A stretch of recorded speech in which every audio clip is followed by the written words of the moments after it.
Hey, we haven't had one of these in a while. We'll humor this guy. Boring. Benny in Texas. What's up, Benny? Oh, here we go. You guys suck. You guys blow. It's just a rip-off of the Howard Stern Show done in a bad way. You guys aren't funny. That's why they took your ass off premium channel, because nobody wanted to buy your ass. My rates went up another $1 to pay for your sorry ass. You guys suck. Are you talking so fast so we can't interrupt you? Why don't you just slow down and talk one sentence at a time? No, I'm done. I just That's didn't it? want to interrupt. Benny. But why are you listening if it sucks? Yeah, Benny, that's what destroys your whole argument. Hold on, Benny. No, it destroys your whole argument. There's about 200 channels on XM, so why are you listening to us then? I'll tell you why, because I wanted to know what it was all about, and you guys suck. I wanted to give you guys a chance, but you guys blow. Yeah, it was very obvious that we sucked last night when we were at the HBO taping. Nothing but love in the room. Well, good for you. Anything else, Benny? No. Who's your favorite comic? Do you realize that, we were going to just leave him alone, but do you realize that Howard Stern's ratings just are just nosediving here in New York and nosediving all over the country? Well, that's fine. That's fine. He gives a better show. What else do you like from 1986? Sir? Yeah, he used to do a pretty good show. I'll give him the props, definitely, but he's been calling it in for years. So for you to say that is just, is dishonest. The guy's ratings came out here in New York. We haven't even really talked about it. It took a nosedive. He's going nowhere. Do you realize when he goes to satellite radio that this show is going to have a much bigger audience right off the bat? I'm sure it will. But, hey, you guys just ain't funny. Now, come on. Well, then go somewhere else. You're obviously listening. That's what amazes me. When I don't like something, I don't. First of all, I stop listening, and second of all, I don't go out of my way to call the host of the show. Benny, you'll keep listening. How do I know if I'm not going to like it? If I don't give you a chance. So I'm giving you all right, a chance. listen. You'll keep listening, all right, sir. listen. You gave us a chance. You hate it, so move on. That's how it works. Well, how long? You know what? And if enough people hate the show and don't like it and move on, guess what? It'll take care of itself. We will not be on the XM platform. That's how it works, Benny. Exactly. But guess what? Guess what? We're going to be here for a while. You'll keep listening, Benny, how long have you listened? Just for today? No, actually, I've listened for a week. For a week. So you actually spent a week listening to something you didn't like? Dude, you're an idiot. No, I did not. I spent the week trying to get to know the show. No, dude, I listen. I don't know what decision-making process you go through, but I'll listen to something for like 5 or 6 minutes, and I can pretty much tell if it's my vibe. Are you that stupid that you would spend a week? Sometimes there's just something that during the part of the show that sucks, but maybe something else along the way might be funny. But you guys aren't funny. Well, it's boring. Dude, the bottom line is this. Dude, you spent a week listening. You're a dumb motherfucker. I am paying for XM satellite. Dude, I don't care. I know you don't care. What you pay for, Benny. You have a menial job. Keep spending your hard-earned money on us. You're paying for us. Benny, you're not paying for the actual Opie and Anthony show. You're paying for the whole XM platform. So if you don't like this channel, then there's a million other ones to choose from. Absolutely. That's how it works. A million now they got. You don't have to try to say it's that you're paying just for us. That's that's not true. And also, Benny, I don't know if I want you to let me in, but my DVD is funny that you can get on richvos.com. Why don't you give that a chance? He's right. Give it a plug. Okay. Benny. Look, I got to get to work. I appreciate you guys giving my call. Appreciate it. Well, let me ask you a question, though. How does it feel to voice your opinion and to understand that nobody in this room cares about you at all? I feel better. I'm not even trying to bust your balls. Nobody in this room, your opinion is absolute. You work your whole life and you sweat and you put your money in the bank, and we don't care if you die on the way to work this morning. Okay. All right, well, you have a good afternoon. Keep listening, stupid. And you will. I just love calls like him because, they're just running out of steam to defend Howard and try to talk about his show. Like, people aren't as passionate about Howard's show anymore. Howard had a little boost when the whole FCC thing happened, and when he said he was going to satellite. People tuned in to see what was going on, but that quickly just dissolved again. The latest ratings came out. He's in the toilet. He's being beaten by, Spanish language stations, and it's just... that's in his hometown. I mean... That magic just is not there anymore. It's just not there. That's in his hometown. He's in some markets, this is stuff he doesn't like to talk about. Not even some. A lot of markets, he's out of the top 10, out of the top 20. It's not the days of old where this guy could go out and, pack stadiums and go to book signings where they're wrapped around the block 800 times. That's the past. And people, for some reason, still think that's going on.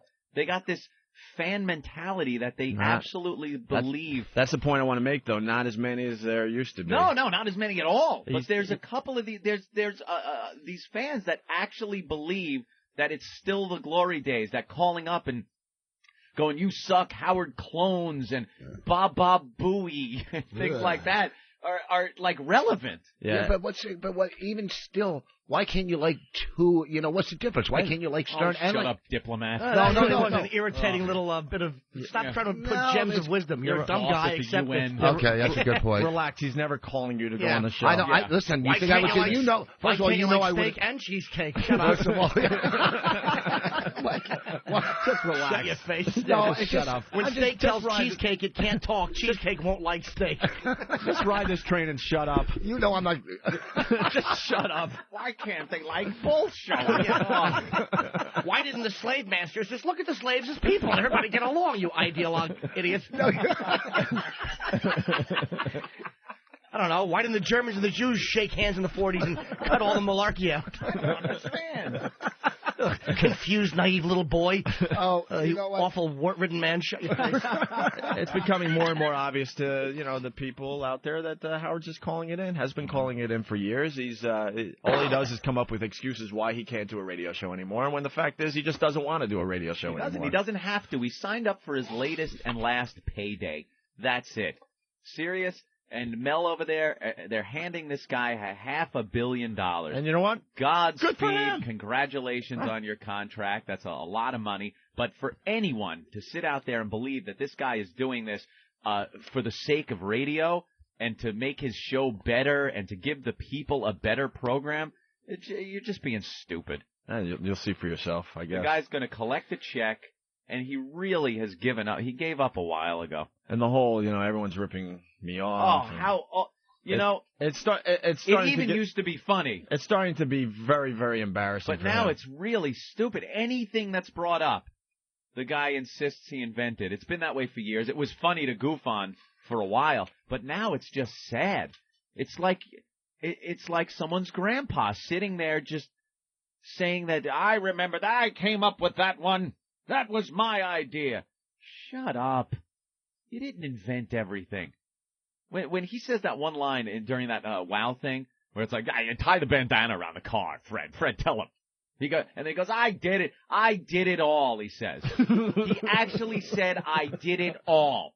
Which means, in radio, if you even have an inkling that you might come up with an original idea, just put it out of your mind. Because he's already done it all. He's covered it where you can't possibly come up with something new. He's now recently started doing a bit that is the hackiest, oldest radio. Holy crap! Ooh. Bam! Oh, that's a plane's wings ripping off. Was that the old footage? I think it was. Wow. Yeah, a plane just crashing without wings. Oof. On Fox News. We all have ADD, I know. Where were we? Yeah, he's starting to talk about this bit he just started doing, right? That is the hackiest, oldest, one of the oldest radio bits. Yeah. I was doing it in college radio. I did it at BAB. And I'm not trying to say, he ripped me off, because that's ridiculous. Because I just know. You picked it up from somewhere. It's just something that was out there. I just know of many, many shows that, did this bit years ago. I'm telling you, I got a tape of doing the same bit 10 years ago. And now he's claiming that he came up with this thing and now he's pissed off because other guys are doing it. Yeah. It is the simplest thing. You guys out there could probably relate. You probably did it with your friends. You call 2 Chinese restaurants, and you get them to talk back and forth. Mm-hmm. You order from one guy, and then the other guy responds, and it goes back and forth. I was doing that 10 years ago, and I know other guys that were doing it, long before that. 10 years ago, whatever. It's a prank call that kids would do at home that just kind of made its way to radio. So it's really embarrassing to hear that, he finally discovers this bit that's been going on for years, and now is claiming that people are ripping him off by doing this bit. It's like, dude, are you insane? People could look up this stuff now. It's not like the first one to call a bowling alley and say, do you have 10-pound balls? It's not like the How old... do you walk? That was me, Robin. It's not like the old days where there was no internet, so it's a lot tougher to, check up on some of these things. That's a bit that's been out there for years. I mean, years. Is your refrigerator running? Well, you better catch it because it's running. Do you have Prince Albert in a can. I got a colored girl in a glass fishbowl. How the joke goes, but It's a dunk tank, right? It's the dunk tank. That Jay Moore line about it being a dunk tank was just brilliant.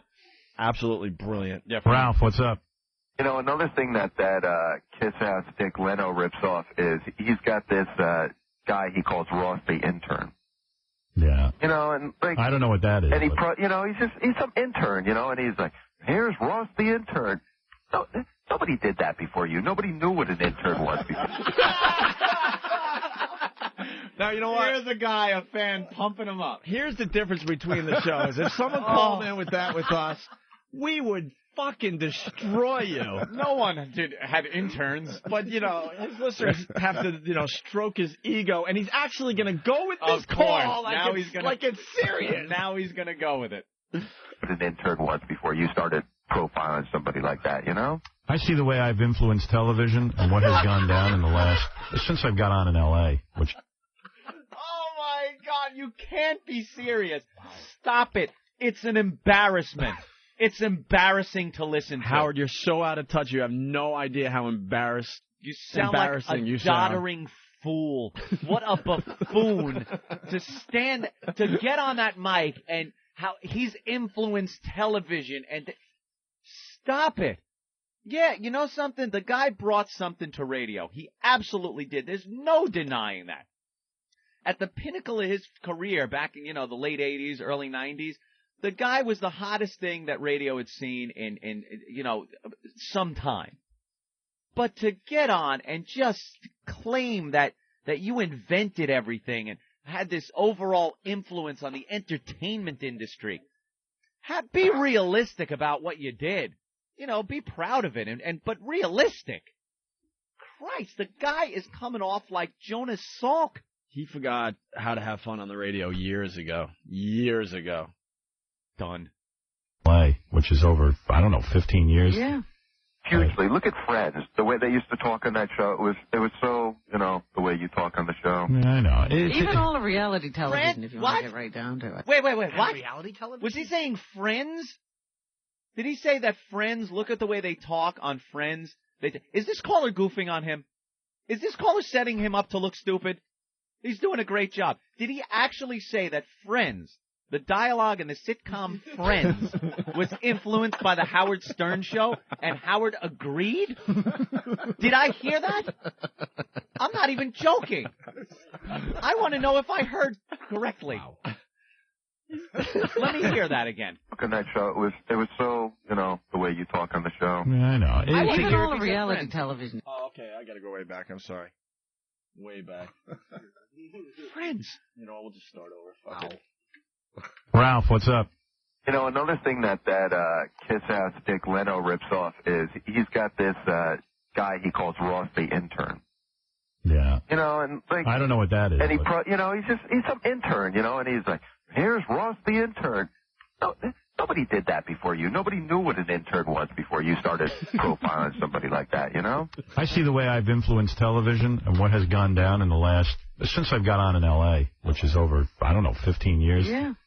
Hugely. Look at Friends. The way they used to talk on that show, it was so, the way you talk on the show. Yeah, I know. Even all of reality. Wow. Apparently this is Ralph, his hairstylist. Oh, it is Ralph? Yeah. Okay. Just feeding Howard this shit, this drivel. Friends. Which, by the way, they plan in advance. Of course. Friends was... Now, I've never been a big fan of the show Friends, but I have caught some episodes of the show Friends. There is... You can't even come close to showing any kind of Howard Stern influence. I don't know that. There was once... I don't watch it much, but there was one time where Chandler walked into the room, and I think it was David Schwimmer walked in, and he walked in, he goes, hey, how are you? And I think Chandler said, I'm fine. And I'm like, Jesus Christ, where is that from? I'm like, that is such an original way of talking. That has to come from somewhere, and I'm glad I found out where it was. Yeah, well, okay. Well, I'm wrong then. Even all of reality television, if you want to get right down to it. Hey, you know what really pisses me off more than anything? All the reality. Oh! The reality television. is directly linked to the Howard Stern show. Holy Jesus. Hey, you know what really pisses me off more than anything? This Telepictures who we did a thing on the air for years called the Homeless Game. Still do it. And after the first 2 times I did it on the air, the Homeless Game, I got calls from every television guy out in L.A. saying we'd like to do, because I said I might develop a TV show like this where we go out and ask people stuff, and then we bet on it. And they all called me, and I said, well, quite frankly, I don't need, including Telepictures, I said, I don't need you guys to do this. I'll do it on my own. And I started to develop it. Yeah, sure. Next thing I know, they got this show Street Smarts. Street Smarts, yeah. It's in its 6th. Is he claiming Street Smarts came from him? I don't even know what Street Smarts is. Oof. It's a game show where they have contestants in the studio, and they have to guess what people on the street are going to say an answer to a question. So they'll have a question, who invented the cotton gin? And then you'll have 3 people on the street, and the people in the studio have to guess who's going to get the right answer. By the way, a very old radio bit. Oh, stop. An extremely old radio bit. It's called Man on the Street. It was done in the fucking 30s. Steve Allen did it. It was done in the They interviewed people at the Hindenburg crash. Dude, Steve Allen did it with a microphone that was so big. Right. He needed 2 people to carry it. Stop it already. Because they didn't have the technology worked out back then, but he was doing it. All the stuff that Howard said he came up with and wanted to develop. The only show he developed is a ripoff of the Naked Gun things done on a beach. That was pretty much it. Every genius idea he never pursued, and eventually it was ripped off from him and someone else did it. So the one time he actually did produce a show and put it out, it was a blatant ripoff of the Naked Gun movies done on a beach setting. What the hell is the lifeguard series there? Son of a Beach?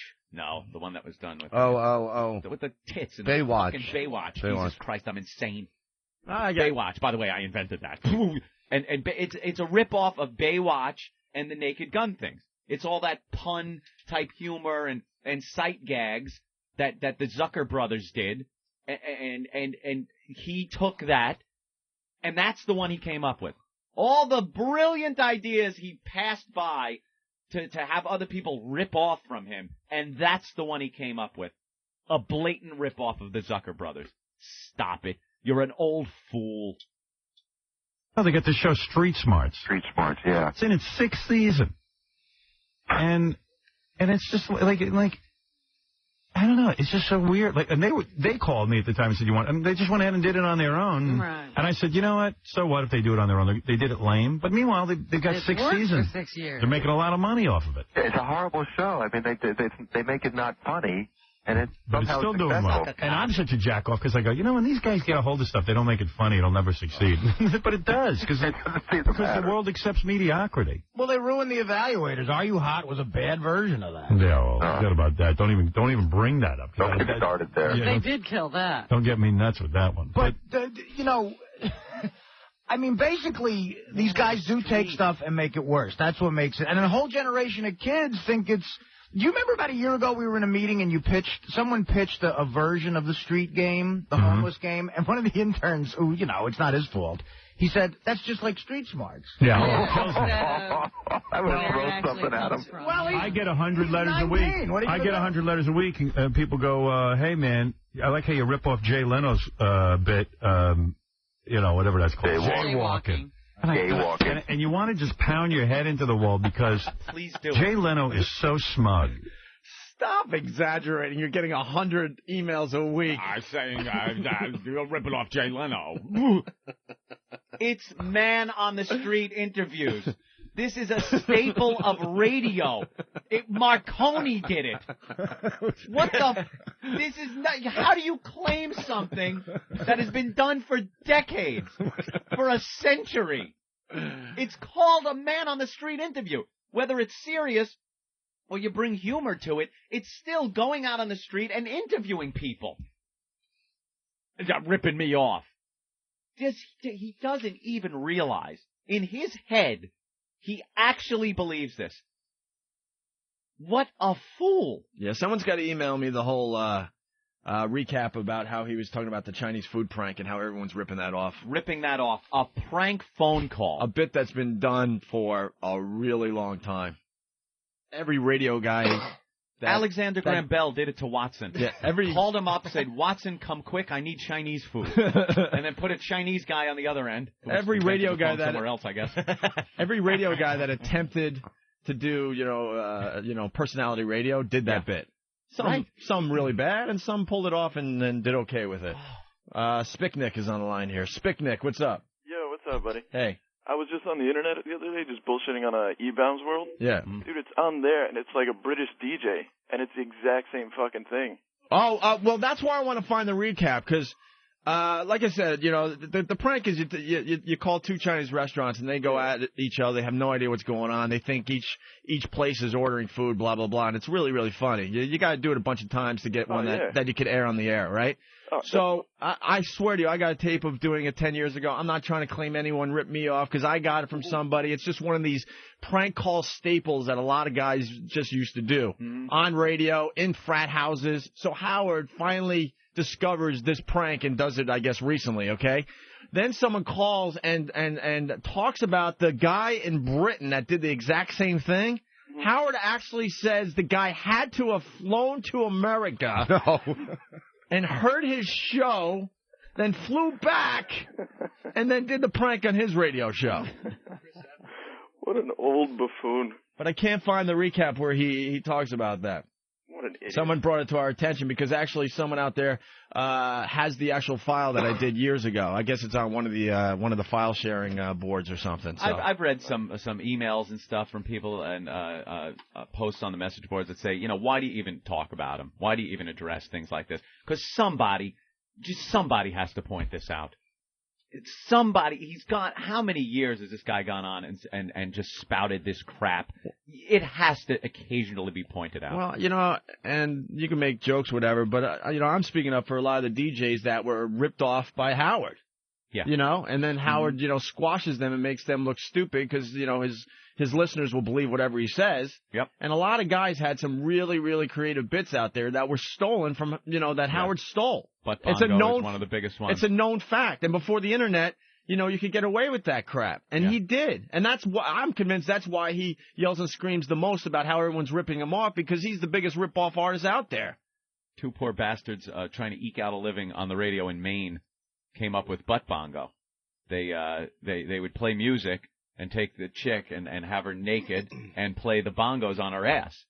And some caller called into Howard and told him about that bit. And Howard goes, "Wow, that's really funny. There isn't anybody. I can't believe radio guys actually came up with something funny." And then as time went on, he started doing it and actually based a DVD or some kind of pay-per-view thing on the whole thing. It was like what blatantly ripping off two guys. Two poor bastards, don't even know who they are or anything. And he goes on a daily basis and talks about how he just invented everything. He's going to get his ass killed on satellite radio. Have fun over there at Sirius, man. Have fun over at the little doggy company. Have fun with your buddy Mel over there. Unless he figures out how to have fun on the radio again. Because he hasn't had fun in years. In years.